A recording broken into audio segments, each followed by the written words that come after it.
থেকে দূরে ছোট্ট ছোট্ট তো গ্রাম। এখানেই থাকে 10 বছরের রাফি। কোরবানির ঈদ এলেই রাফির মনে অন্যরকম আনন্দ খেলা করে। এবার তার বাবা বাজার থেকে সাদা কালো রঙের বেশ হৃষ্টপুষ্ট একটি গরু কিনে এনেছেন। রাফি ভালোবেসে গরুটির নাম রেখেছে লালটু। ঈদের আগে 7 দিন রাফি লালটুর পাশ থেকে এক মুহূর্তের জন্য সরেনি। নিজের হাতে ঘাস খাওয়ানো আর ওর গায়ে হাত বুলিয়ে দেওয়া ছিল রাফির প্রতিদিনের কাজ। কিন্তু ঈদের আগের রাতে রাফির মনটা হঠাৎ খারাপ হয়ে গেল। সে বুঝতে পারল কাল সকালে লালটুকে জবেহ করা হবে।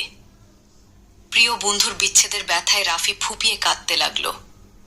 রাফি কাঁদতে কাঁদতে কাঁদতে তার বাবার কাছে গিয়ে বলল, বাবা, আমরা কি লালটুকে না কেটে অন্য কাউকে দিয়ে দিতে পারি না? ও তো আমার বন্ধু হয়ে গেছে।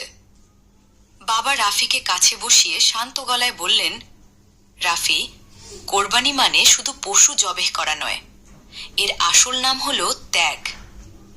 আল্লাহ দেখতে চান আমরা আমাদের প্রিয় জিনিসকে তার সন্তুষ্টির জন্য উৎসর্গ করতে পারি কিনা।